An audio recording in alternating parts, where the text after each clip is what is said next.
Thank you, Jason. All right, today my story comes out of South Africa. Fields of Green, 644 hemp and cannabis farmers in KZN, also known as KwaZulu-Natal, to receive permits coming next month.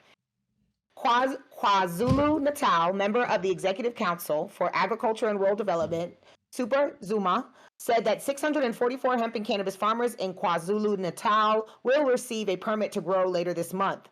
Zuma was responding to IOL regarding, that is the whose article this is, IOL regarding some of the tactics they plan on using in legalizing the cannabis industry to allow rural communities to benefit from mass cultivation. I'm so excited to hear this. Zuma, together with MEC for Economic Development, Tourism, and Environmental Affairs, Siboniso Duma, are championing the movement towards a green local economy. A total of 644 hemp and cannabis farmers who are on the KZN Department of Agriculture and Rural Development's database will be receiving their permits on October 29th. We have the analytical lab, which plays a critical role in the determination of the quality of products from farmers. Our people will benefit from this facility. As we stated in our joint statement issued on Friday, Zuma said, the Department of Agriculture has a lab located on the municipality Musduzi, Musduzi municipality that is dedicated to the research and development of best farming practices and also educates farmers on standards and practices. For cannabis to be considered medical, it needs to be a certain quality in terms of THC strength. That's a misconception, but okay. MEC Duma said the province was going to utilize its many export gateways to facilitate the trade of cannabis and hemp products to help empower residents in the trade. That means they're going to be exporting cannabis from South Africa very soon. These agencies will be available to assist ordinary members of society. We also have government departments and other entities that will explain how the legalization of medicinal cannabis will benefit ordinary members of society. Our target remains ordinary members of society. We don't want them to be left behind, Duma said. If you don't know, because I didn't know, KwaZulu-Natal, also referred to as KZN, is nicknamed the Garden Province. It is a province of South Africa that was created in 1994 when the Zulu Bantustan of KwaZulu, place of the Zulu, and Natal province were merged. It is located in the southeast region of the country with a long shoreline on the Indian Ocean and sharing borders with three other provinces and the countries of Mozambique, Eswatini, and Lesotho. Its capital is, can't say that either, and its largest city is Durban. It is the second most populous province in South Africa with slightly fewer residents than Gauteng, which is a German word, which is interesting. So I thought that this was great for this district in South Africa. I reached out to my people on the ground in South Africa, and exactly how it's described here by Wikipedia. The Garden Province. There's land that is flourishing with being able to grow vegetables. It is the Garden Basket region of South Africa, and them being allowed to grow cannabis and hemp there is going to be huge for that region.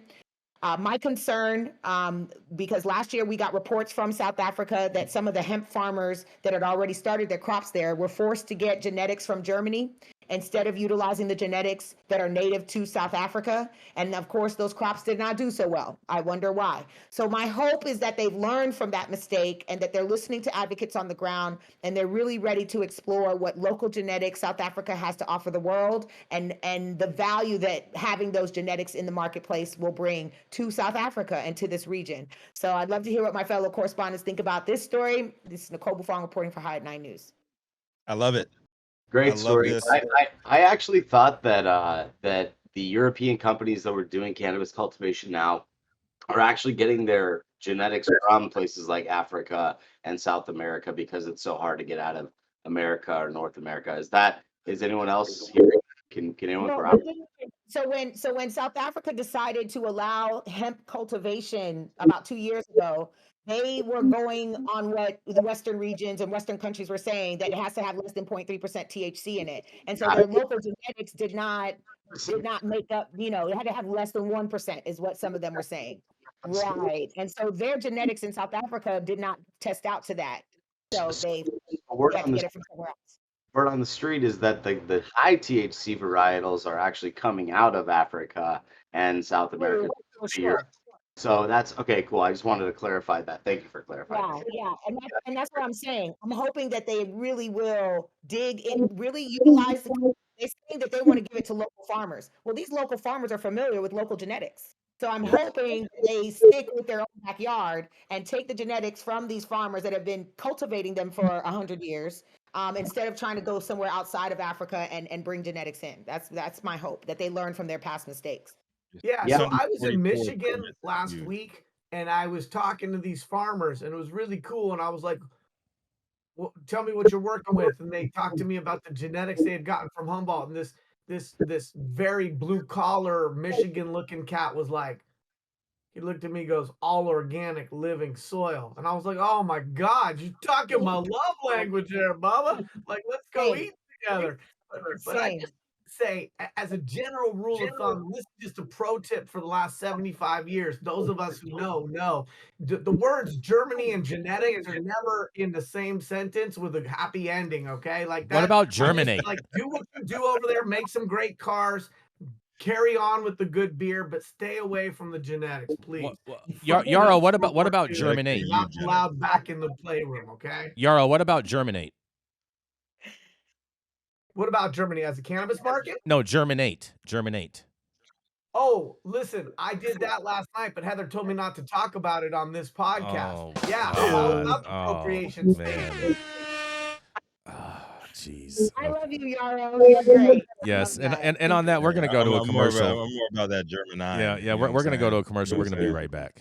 The Control Tower from Highly Educated has perfected the dab. Utilizing the concept of thin film evaporation, you can waste none of it and taste all of it. The micro texture of the SE pillar increases nucleation at elevated temperatures. And with the tower propelling at 2,600 RPMs, it's certainly the most efficient dab experience to date. The Control Tower from Highly Educated.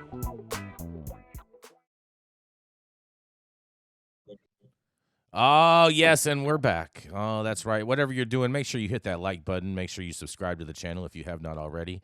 And all of the articles that you see on today's show, you can also read them all on our website at www.highat9news.com. How's it going, guys? Saman Razani coming to you from Green Street here with Jason Beck, smoking on the best weed in the world. Did you know that we have an audio-only version of our podcast available on Apple, Google, Amazon, iHeartRadio, and Spotify? Tune in now and check it out. Oh boy. You didn't Oh, feel like man. I feel like there should Oh, be come just on. a recording. Let's of roll, what is Rico. said while we're at We gotta roll. We gotta roll. The B-sides. Yaro, we're way behind time. We gotta roll.